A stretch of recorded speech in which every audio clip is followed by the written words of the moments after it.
And welcome to the GoUNESCO Country Research Internship. In this video, we will discuss what the internship involves, what the timelines are, what resources you can consult. But first, let's discuss what GoUNESCO is about. So, GoUNESCO is a series of initiatives focused on making heritage fun for everyone, everywhere. We have a series, so we have 4 different programs that we currently run. Uh, you can read more about it at gounesco.com, but I'll briefly touch upon each of them. So the first one is the series of travel challenges that we began in 2012. This is essentially travel challenges encouraging people to travel to UNESCO World Heritage Sites within a specific country, and it's a time-bound activity. The second is Go Heritage Runs, which is a series of fun runs that we currently organize at heritage sites, predominantly in India as of now. The third is a series of internships that we run. We began this in 2014, and we've had 5 intakes so far with about 500 students from over 50 countries. The Country Research Internship is a part of that right now. Finally, we have a coordinated online social media campaign called Make Heritage Fun, where we encourage people to travel to heritage sites in their town, in their city, and this is something that we do once every 3 months. So the focus is all about spreading awareness about heritage, um, inspiring people to travel to World Heritage Sites, etc. So coming to what the project is about. So this internship is specifically focused on gathering travel information for UNESCO World Heritage Sites across the world. This is well aligned with what GoUnesco wants to do, which is to become a repository for all things heritage. Now, travel information for UNESCO World Heritage Sites is definitely already out there on the internet. What we want to do is consolidate it, make it available at one place. So if you were traveling to a specific World Heritage Site, all you would need to do is go to gounesco.com slash insert World Heritage Site name here. Uh, this project that we have right now, so you're one of 199 interns who have been selected, and ranging from across 24 countries. As I mentioned, the focus is on gathering travel information for World Heritage Sites, and what we've done is we've assigned each intern with 10 World Heritage Sites. You will receive shortly an email that has a link to a Google spreadsheet that looks something like this. So what you're looking at here is a Google Sheet that each of you will have access to, and this is a sheet that only you will have access to, so it's unique. There's 10 rows, each corresponding to a World Heritage Site. In this case, for instance, it's World Heritage Sites spread across Norway, Oman, and the island of Palau. And essentially what we request you to do is to research each of these World Heritage Sites and enter information in each of the cells associated with the site. So for example, which website, what's the website associated with the West Norwegian fjords? It's the specific website here. Add a description, what historical or geological context can you write about it, and so on. I'll come back to this.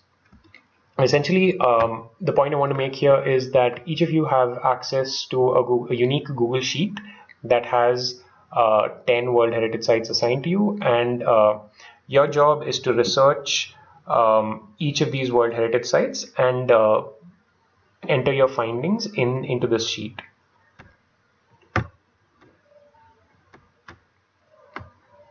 So we estimate that it'll take you about 6 hours to gather information for each World Heritage Site, and the timelines, if I can touch upon that now. So this internship begins on the 12th of July.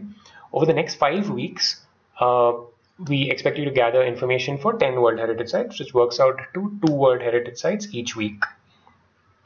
Like I mentioned, we estimate each World Heritage Site, gathering information for each World Heritage Site should take about 6 hours.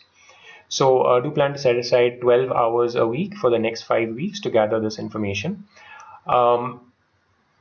After the 16th of August, so after the 5 weeks are done, over the next 2 weeks, we'd request you to review travel information gathered by another fellow intern.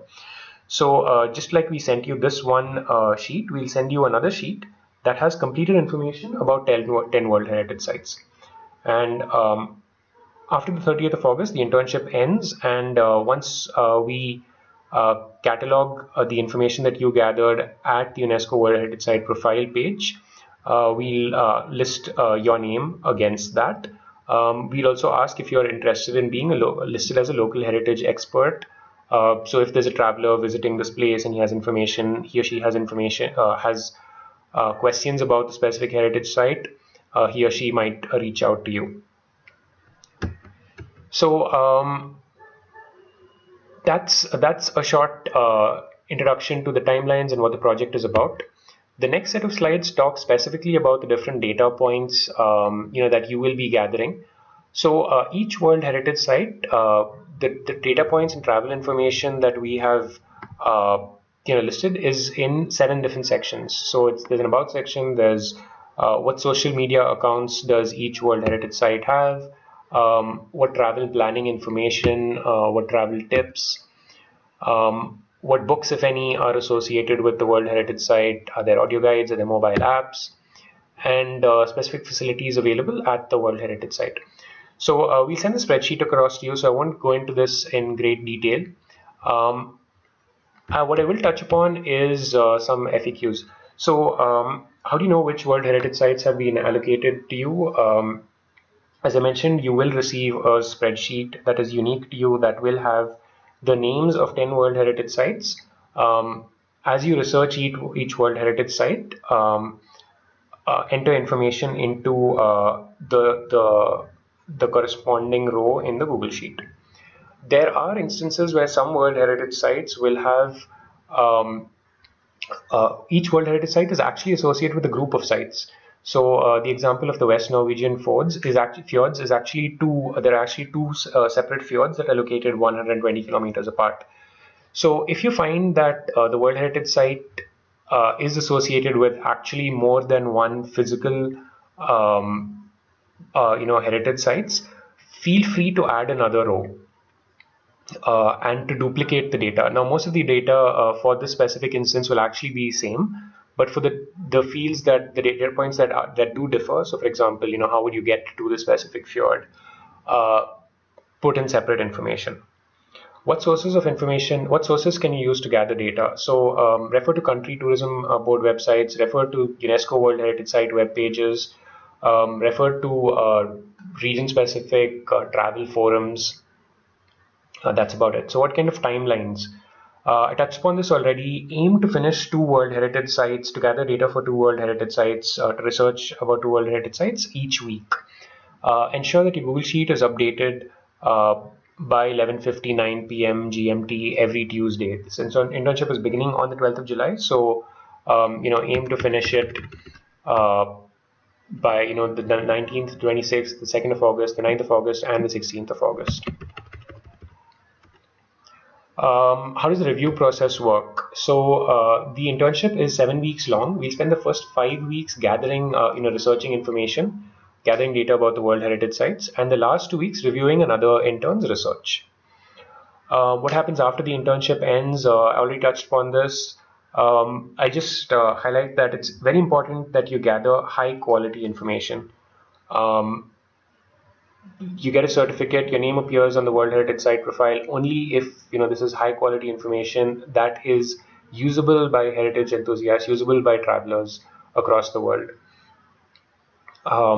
Plagiarized content.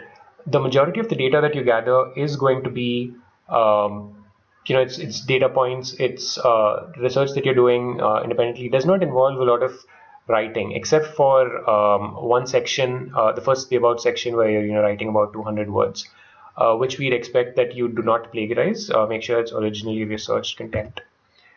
So that's about it. Thank you for listening. This spreadsheet will be the spreadsheet with the 10 World Heritage Sites will be shared with you, and this PPT will also be shared with you. Thank you.